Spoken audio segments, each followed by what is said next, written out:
معزز ناظرین السلام علیکم۔ سیکس اور اداس نسلیں۔ سگمنڈ فرائیڈ نے کہا تھا وہ جذبات جن کا اظہار نہ ہو پائے کبھی بھی مرتے نہیں ہیں، وہ زندہ دفن ہو جاتے ہیں اور بعد ازاں بدصورت طریقوں سے ظہور پذیر ہوتے ہیں۔ آپ غالب، میر، داغ، جگر، جون، پروین، وسیع اور دیگر اردو کے شعراء کی کتابیں پڑھ لیں۔ ان کا کثیر حصہ وصل و ہجر و فراق، انکہے جذبات، حسرتوں اور پچھتاؤں کے موضوعات پر مشتمل ہوگا۔ آپ گوگل کے اعداد و شمار کا تجزیہ بھی کر لیں، پاکستان کا شمار ان ممالک میں ہوگا جہاں فحش ویب سائٹس دیکھنے کا رواج سب سے زیادہ ہے۔ آپ خیبر سے کراچی تک کا سفر بھی کر لیں، عورت چاہے شٹل کاک برقعے میں ہی ملبوس کیوں نہ گزر رہی ہو، آس پاس موجود مرد حضرات اسے تب تک گھورتے رہیں گے جب تک وہ گلی کا موڑ مڑ کر نظروں سے اوجھل نہ ہو جائے۔ آپ کسی سے بھی گفتگو کر کے دیکھ لیں، ہر دو فکروں کے بعد ماں بہن کے جنسی اعضاء پر مشتمل گالیاں شامل ہوں گی۔ آپ مذہبی مبلغین و علماء کے بیانات بھی سن لیں، ان میں بیشتر حوروں کے نشیب و فراز کے سائز پر سیر حاصل روشنی ڈالی گئی ہوگی۔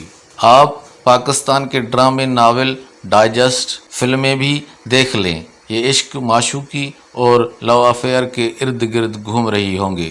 آپ ہر روز اخبار بھی پڑھ کر دیکھ لیں، کسی نون نے میم بی بی کے ساتھ یا کسی فے نے کسی شین بی بی کے ساتھ زیادتی بھی کی ہوئی ہوگی، حتیٰ کہ قبر میں لاشوں کی عزت بھی محفوظ نہیں ملے گی۔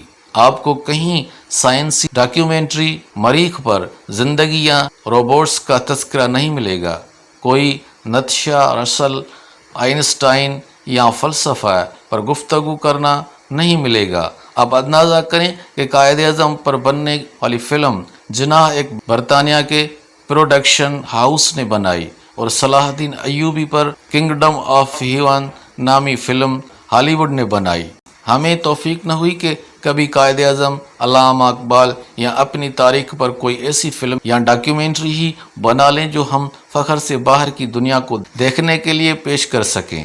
ہم بالی ووڈ کی فلموں پر تو بین لگا دیتے ہیں، مگر اسٹیج ڈراموں کے نام پر مجرے اور کیا کچھ نہ دکھایا جاتا رہا۔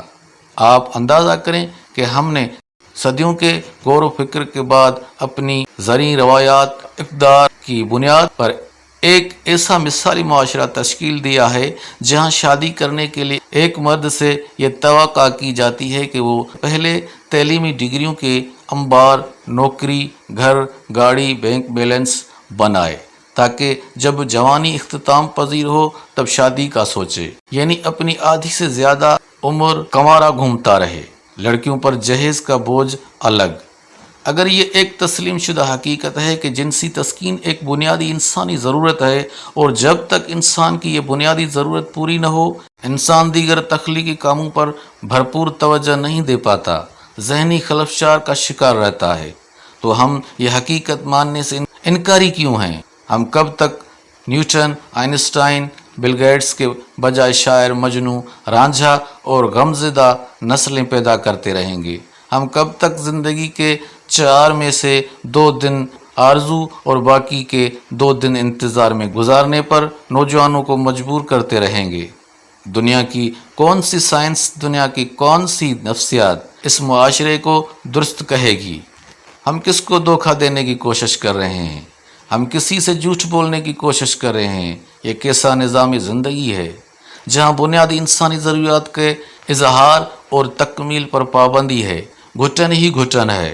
جب سچائی اور حقیقتوں کے اظہار کے تمام دروازے بند کر دیے جائیں تو ہوتا تو تب بھی سب کچھ ہے، مگر منافقت کے پردے میں ہر شخص فرشتہ صفت ہونے کا دعویٰ دار بن جاتا ہے اور ڈھونڈنے سے بھی کہیں کوئی انسان دکھائی نہیں دیتا۔